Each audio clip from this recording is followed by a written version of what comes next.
ஆண்டவராகிய இயேசு கிறிஸ்துவின் ஈடு இணையற்ற நாமத்தில் உங்கள் யாவருக்கும் இந்த காலை வேளையிலே அன்பின் வாழ்த்துக்கள். கர்த்தர் நல்லவராய் இருக்கிறார். நம்மை ஆசீர்வதிக்க வல்லமை உள்ள தேவன். இந்த 31வது உபவாச நாளிலேயும் தேவன் நமக்கு வைத்திருக்கிறதான இந்த திறவுகோலின் வார்த்தையை உங்கள் முன்பதாக நான் வைக்க வாஞ்சிக்கிறேன். ஆவியானவர் நம்மோடு பேசுவாராக. வாசிப்போம், திருப்பிக் கொள்ளுங்கள் வேதத்தை. ஏசாயா தீர்க்கதரிசன புஸ்தகம் 12வது அதிகாரம் 1வது வசனத்தை நாம் வாசிப்போமானால், ஏசாயா தீர்க்கதரிசன புஸ்தகம் 12வது அதிகாரம் 1வது வசனம்,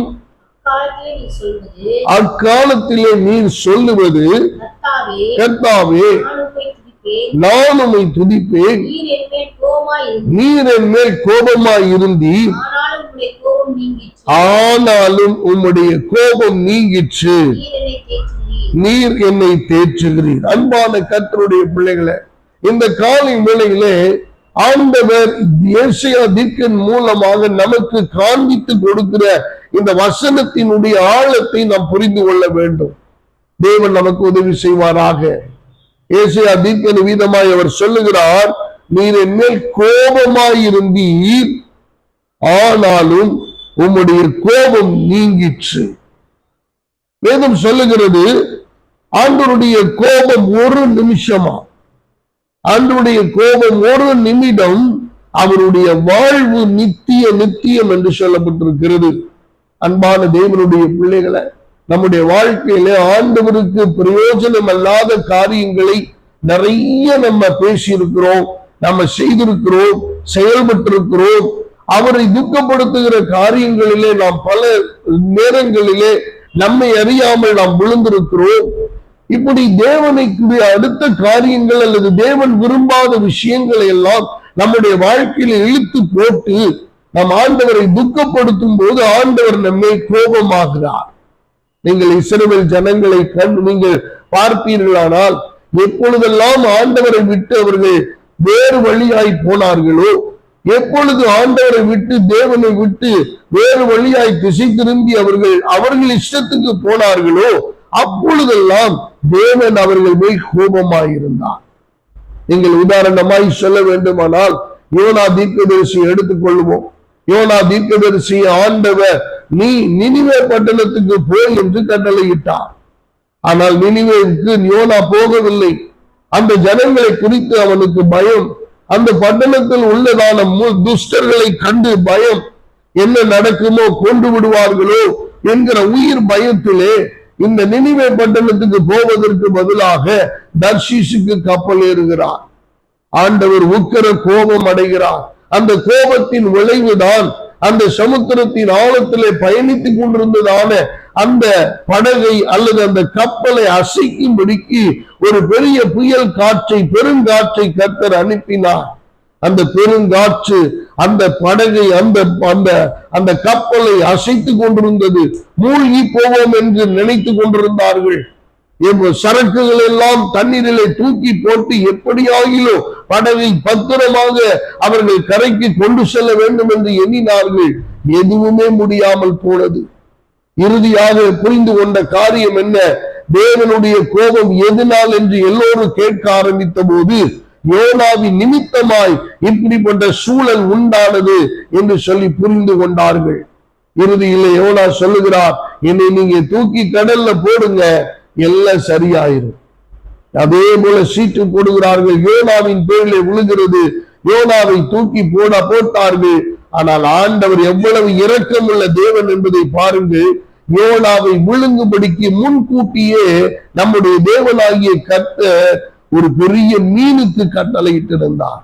அன்பான தேவனுடைய பிள்ளைகளை, நம்ம பாவம் செய்கிறோம், நம்ம மீறுகிறோம், நம்ம ஆண்டவருக்கு விரோதமாய் பேசி விடுகிறோம், ஆண்டவர் அருவருக்கிற காரியங்களை செய்து விடுகிறோம், ஆண்டவருக்கு கீழ்ப்படியாமல் போகிறோம், முரட்டாட்டம் பண்ணி விடுகிறோம், பிடிவாதம் பண்ணி விடுகிறோம்.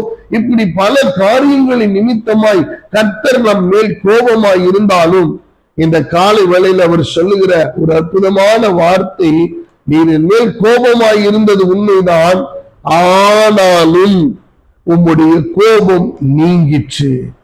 எனக்கு அன்பானவர்களே, நீர் என்னை தேற்றுகிறீர். தாவீதின் மேல் ஆண்டவர் கோபப்படுகிறார். தாவீது பத்சேபாள் இடத்திலே அவன் பாவம் செய்த போது தேவன் மிகவும் கோபப்படுகிறார். அது நிமித்தமாய் அந்த குழந்தையை அடிக்கிறார். அந்த குழந்தை செத்து போயிற்று. ரொம்ப வேதனைப்படுகிறார். தான் செய்த பாவத்துக்காக மனம் கசந்து அழுகிறார். ஆண்டவரிடத்திலே ஒப்பு கொடுக்கிறார். 51வது சங்கீதத்திலே வாசிப்போமானால் மிக அழுத்தமாக அவர் சொல்லுகிறார், ஆண்டவரே, பரிசுத்த ஆவியை நிலத்திலிருந்து எடுத்து போதாதிரும். நிலவரமான இருதயத்தை, சுத்தமான இருதயத்தை என்னிலே சிருஷ்டியும். Create in me a clean heart, O God, and renew thy spirit in me, O God. என்று அவன் ஜெபம் பண்ணுகிறான், விண்ணப்பம் பண்ணுகிறான். கர்த்தர் அதோடு விடவில்லை. தாவீதை தேற்றுகிறார், தாவீதை ஆறுதல் படுத்துகிறார். அவனுக்கு நடந்தது நஷ்டம்தான், இழப்புதான், பாவம்தான். ஆனாலும் தேவனுடைய இரக்கம் அவருக்கு கிடைக்கிறது. அன்பு தேவ பிள்ளைகளை, தேவனுடைய கோபம் ஒரு நிமிடம், ஆனால் அவருடைய இரக்கம் நித்தியமாய். அதனாலதான் வேதம் சொல்லுகிறது, அவர் 1000 தலைமுறை மட்டும் இரக்கம் செய்கிறவராய் இருக்கிறார். நம்முடைய வாழ்க்கையில ஆண்டவரை துக்கப்படுத்தின காரியங்கள் இருக்குமே, ஆனால் ஆண்டவரிடத்தில் நம்ம இப்ப சரண்டர் ஆகி நாம ஒப்பு கொடுத்து சரணாகதி அடைந்து, ஆண்டவரே, நீர் என் மேல் கோபமாயிருந்து, ஆனால் உம்முடைய கோபம் நீங்கிச்சு. ஆண்டவரே, என்னை விட்டு இந்த உம்முடைய கோபத்தை நீக்கினதுக்காக ஸ்தோத்திரம். ஆண்டவரே, உம்முடைய கோபத்துக்கு முன்பாக நாங்க நிக்க முடியாது. உம்முடைய உக்கிரத்துக்கு முன்பதாக நாங்கள் நின்று பேச முடியாது, செயல்பட முடியாது. அவ்வளவு ஞானமும் திறமையும் கிருபையும் எங்களிடத்துல இல்லை. நாங்கள் சாதாரணமான மனிதர்கள் ஆண்டவரே. அப்பா, நாங்கள் கிருபையிலும் தயவிலும் குறைந்தவர்கள் ஐயா. ஆனால் நீர் உம்முடைய இரக்கத்தினாலே எங்களை சேர்த்து கொண்டிருக்கிற தயவுக்காய் நன்றி என்று ஆண்டவரிடத்திலே நாம் நன்றி சொல்ல கடமைப்பட்டவர்களாக இருக்கிறோம். அன்பு தெய்வ பிள்ளைகளை, இந்த காலை வேளையில பரிசுத்த ஆவியானவர் உங்களை என்னை பார்த்து சொல்ல, ஒருவேளை உங்களுக்கு மனசு சரியில்லையா, ஆண்டவர்கிட்ட கேளுங்க, ஆண்டவரே, என் மேல் கோபமா இருக்கிறீரோ? என் மேல கோபமா இருந்தா என்னை மன்னிங்க ஆண்டவரே, என்னை மன்னிங்க ஆண்டவரே என்று சொல்லி நம்ம கேட்போம். ஆண்டவர் மன்னிக்க தயை பெருத்தவர், 1000 தலைமுறை மட்டும் இறக்க செய்கிறவராய் இருக்கிறேன் என்று ஆண்டவர் சொல்லுகிறார். அன்பு தெய்வ பிள்ளைகளை, ஆண்டவர் அவ்வளவு இரக்கம் செய்கிற தெய்வமாய் நம்மிடத்திலே அவர் வாசம் பண்ணி கொண்டிருக்கிறார். அவர் நம்மை ஒருபோதும் விட்டு விலகவே மாட்டார். அவர் தயை பாராட்டுகிற தேவன். அவருடைய இரக்கத்துக்கு முடிவில்லை. சிம்சோனுடைய வாழ்க்கையை நீங்கள் திரும்பி பார்ப்பீர்களே, ஆனால் சிம்சோனுடைய வாழ்வு ஒரு பெண்ணின் நிமித்தமாய் அவனுடைய தலைமுடி எல்லாம் சிறைக்கப்பட்டு பலவீனனாய் அவன் இழந்து, அவன் எல்லா அபிஷேகத்தையும் இழந்த ஒரு மனிதனாய் நிற்கிறான். இறுதி கட்டத்திலே ஆண்டவருடைய பாதத்திலே அவன் விழுந்த போது தேவன் அவனை தூக்கி எடுக்கிறார். மன்னிக்கிறத, ஒருவேளை மனிதர்கள் மன்னிக்க மனம் இல்லாமல் இருக்கலாம்.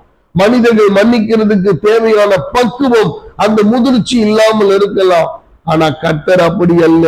எந்த ஒரு, அதனாலதான் ஆண்டவர் நமக்கு சொல்லி இருக்கிறார், உன்னுடைய பாவம் இரத்தத்தை போல அது சிவேர் என்று இருந்தாலும் அது பஞ்சை போல வெண்மையாய் மாற்றுகிற தேவன் என்பதாக. நம்முடைய தேவனுக்கு நிகராக யாரையும் நாம் சொல்லிவிட முடியாது. நம்முடைய தேவனுக்கு ஈடாக எவரையும் நம்ம நிறுத்திவிட முடியாது. அவருக்கு நிகர் அவர்தான். அவர் மன்னிக்க வல்லமை படைத்த தேவன். எனக்கு அன்பானவர்களே, சிம்சோன் மீண்டும் எழும்புகிறான்.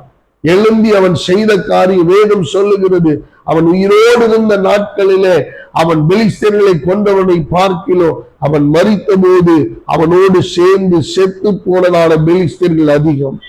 காரணம் என்ன? ஆண்டவர் தோல்வி அடைய செய்ய விரும்பவே இல்லை, ஜெயத்தை கொடுத்தார்.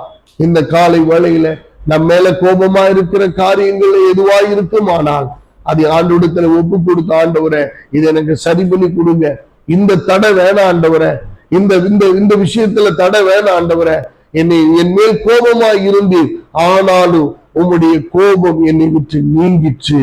நீர் என்னை தேற்றுகிறீர். மனுஷன் என்னை தேற்றுறது ஒரு பக்கம் இருக்கட்டும், ஆனா நீர் என்னை தேற்றுகிறது போல இந்த உலகத்துல தேற்ற ஒருவரும் இல்லை ஆண்டவரே. ஒரு தாய் ஒரு பிள்ளையை தேற்றுவது போல நான் உன்னை தேற்றுவேன் என்று ஒரு அன்கம்பேரபிள் லவ் நம்ம மேல ஆண்டவர் வைக்கிறார். அந்த அன்புக்கு ஈடு இணை இல்லை. இந்த உலகத்துல உள்ள எந்த அன்பு பொய்யாய் போகும் என்று சொல்லப்பட்டிருக்கிறது. ஆனா கர்த்தருடைய அன்பு அப்படி அல்ல. ஆண்டுடைய அன்பு மாறாதது. அதனாலதான் வேதம் எபிரேய ஆக்கியோன் சொல்லுகிறார், our God is the same yesterday, today and forever. நம்முடைய ஆண்டவர் நேற்றும் இன்றும் என்றும் அவர் மாறாதவராயிருக்கிறார். அந்த மாறாத தெய்வத்தை நம்ம பிடித்துக் கொள்ளுவோம். நம்முடைய வாழ்க்கையை ஆசீர்வாதமாய் மாற்றுவார். நம்முடைய வாழ்க்கையை நாம நினைச்சதை விட அவர் நினைச்சபடி நம்மளை உயர்த்தி கொண்டு போவார். இந்த உலகம் ஒரு பார்வை பார்க்கும், ஆனா தேவன் நம்மை வித்தியாசமாய் பார்ப்பார். நம்பிக்கையோடு இருங்க.